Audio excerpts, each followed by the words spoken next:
ನಮಸ್ಕಾರ. ನಾನು doctor R Prakash ಅಂಥೇಳಿ ಎಸ್ ಟಿ ಜಿ ಮಹಿಳಾ ಪದವಿ ಕಾಲೇಜಿನಲ್ಲಿ ಸಹಾಯಕ ಪ್ರಾಧ್ಯಾಪಕನ ಕರ್ತವ್ಯ ನಿರ್ವಹಿಸ್ತಿದ್ದೀನಿ.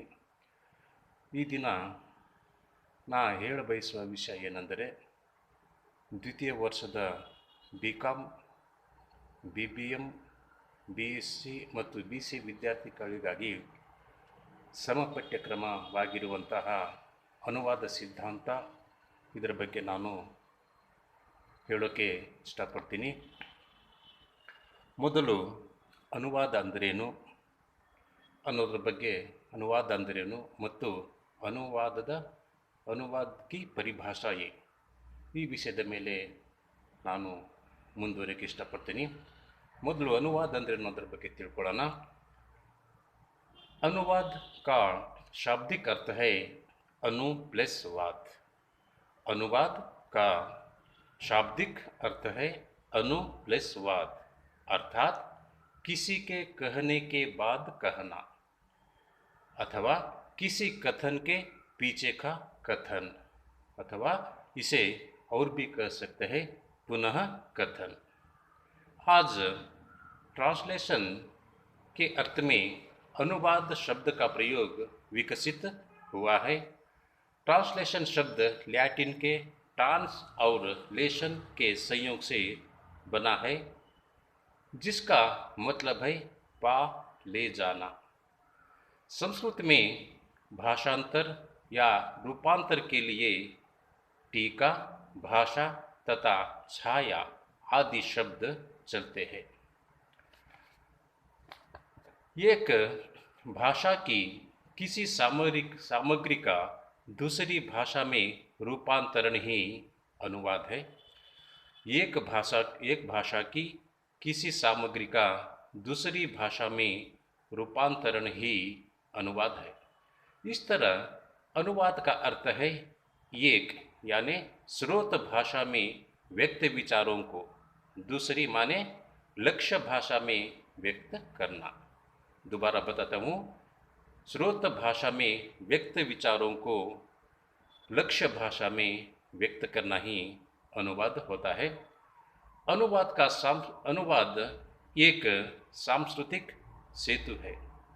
विश्व के विभिन्न प्रदेशों की जनता के बीच संबंध रखने की प्रक्रिया के रूप में अनुवाद की दार्शनिक एवं वैज्ञानिक भूमिका अत्यंत महत्वपूर्ण है.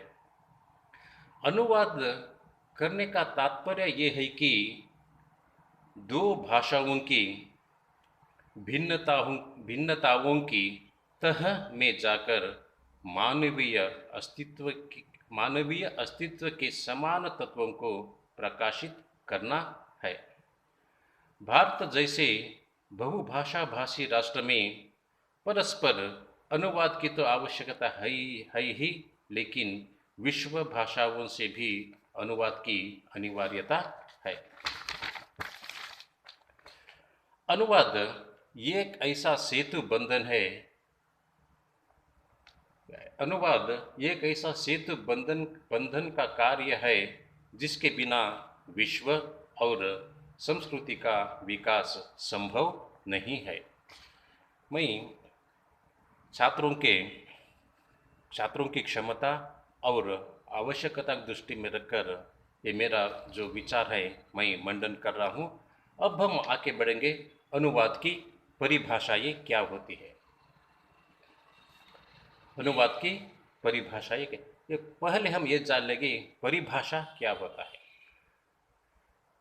किसी भी शास्त्र या विज्ञान के प्रधान उद्देश्य को सूक्ष्म रूप से सूत्र रूप में बताने वाले अंग अथवा अंश को परिभाषा कहते हैं. मैं दोबारा बताता हूँ परिभाषा किसे कहते हैं. इसके बारे में किसी भी शास्त्र या विज्ञान के प्रधान उद्देश्य को सूक्ष्म रूप से सूत्र रूप में बताने वाले अंग को परिभाषा कहते हैं. किसी भी शास्त्र या विज्ञान के अध्ययन में से पूर्व उसकी परिभाषा को जानना आवश्यक होता है. इस दृष्टि से अनुवाद की परिभाषा को भी जानना आवश्यक है। आज के दिनों में अनुवाद शास्त्र विज्ञान की एक महत्वपूर्ण ज्ञान शाखा के रूप में विकसित हुआ है। आज की दुनिया में अनुवाद ऐसा अनिवार्य क्षेत्र हुआ है कि जिनके बिना ज्ञान की प्रगति कुंठित सी हो जाने की संभावना है। इस दृष्टि में अनुवाद भारत में ही नहीं, विदेश या विश्व में महत्व पा चुका है। यूं तो अनुवाद की परिभाषाएं विभिन्न विद्वानों द्वारा अनेक प्रकार से दी गई है, जिनमें कुछ महत्वपूर्ण परिभाषाएं निम्नलिखित प्रकार से दी जा सकती है।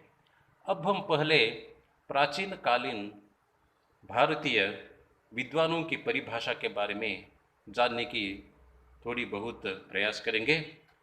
इनमें से पहला है, अनुवाद पहले दर्शन शास्त्र का पारिभाषिक शब्द था।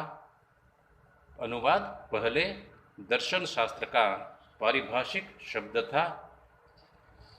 न्याय सूत्र में इसका प्रयोग इस प्रकार हुआ है, विध्यर्थवादानुवाद वचन विनियोगात विधि विहितस्यानुवचनम अनुवादः। मैं दोबारा बताता हूँ, विध्यर्थवादानुवाद वचन विनियोगात विधि विहितस्यानुवचनम अनुवादः। इसका तात्पर्य होगा विधि और विहित का अनुवचन ही अनुवाद है।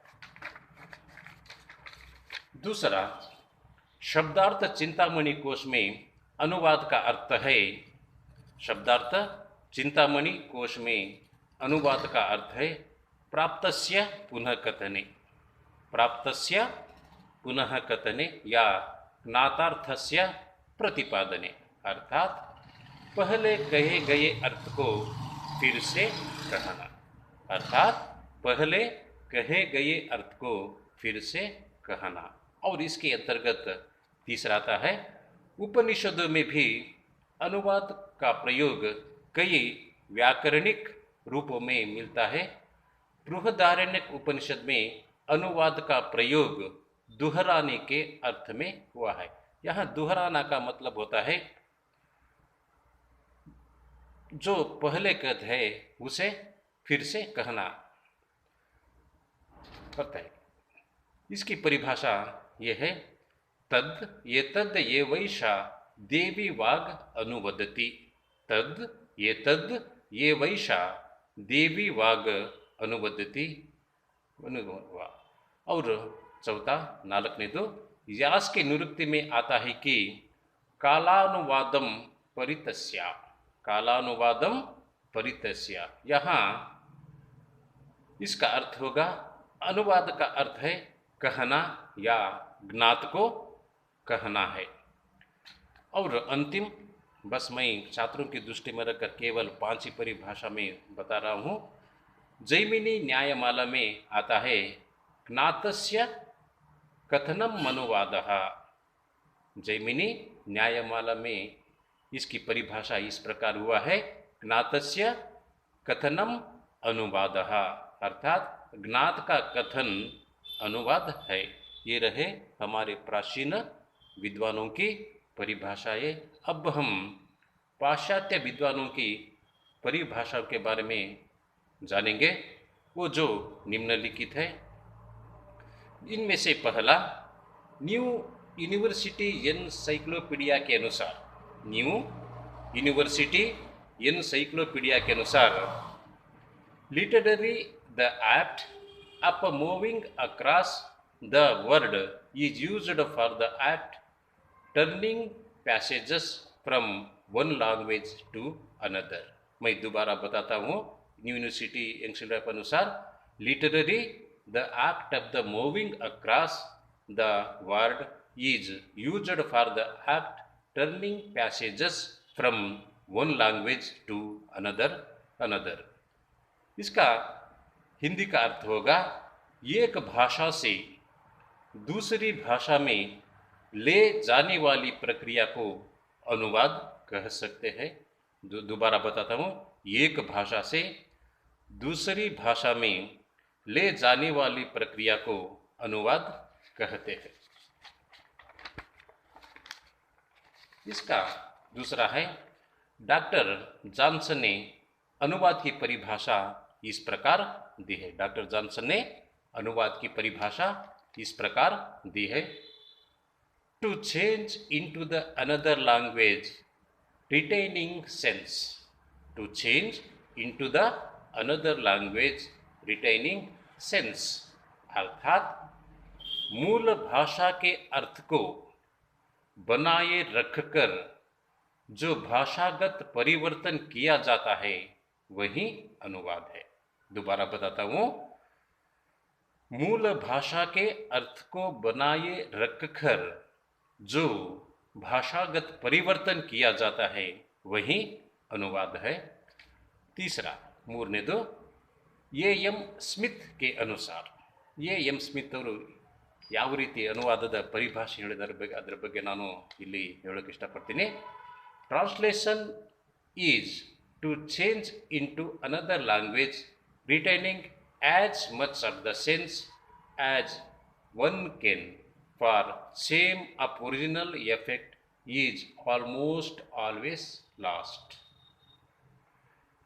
मैं दोबारा बताने की कोशिश करता हूँ, translation is to change into another language retaining as much of the sense as one can for some of original effect is almost always lost।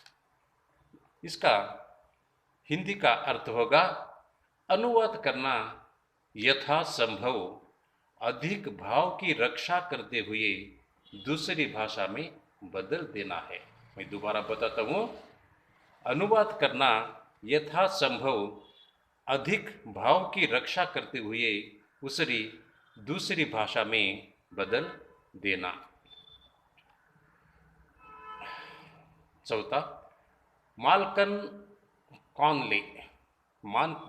कानले विद्वान ರೀತಿ ಹೇಳಿದ್ದಾರೆ के अनुसार अनुवाद की परिभाषा को सुंदर ढंग से स्पष्ट करने का प्रयास किया है। माल्कन कानले ने अनुवाद की परिभाषा को सुंदर ढंग से स्पष्ट करने का प्रयत्न किया है। उनके अनुसार परिभाषा इस प्रकार है, translation is art involves the recreation of work in another language for readers with a different background। मैं इसे दोबारा बताता हूँ, translation is art involves the recreation of work in another language for readers with a different background। उपर्युक्त इस परिभाषा के अनुसार अनुवाद एक कला है, एक पुनः सृजन है जो दूसरी भाषाओं के पाठकों के लिए किया जाता है। और अंतिमन पांचवा, कैटफॉर्ड नामक भाषा शास्त्रज्ञ ने अनुवाद की परिभाषा इस प्रकार दी है, जो replacement of textual material in one language by equivalent textual material in another language मैं दोबारा बताता हूँ, replacement of the textual material in one language by equivalent textual material in another language, अर्थात एक भाषा की पठ्य वस्तु के बदले में दूसरी भाषा की समान पठ्य वस्तु को डालना ही अनुवाद है। इसका दोबारा हिंदी का अर्थ दोबारा बताता हूँ, एक भाषा की पठ्य वस्तु के बदले में दूसरी भाषा की सामान्य पठ्य वस्तु को डालना ही अनुवाद है। और ये है छठा, मैलिनोस्की। मैलिनोस्की विद्वान के अनुसार translation is unification of cultural context.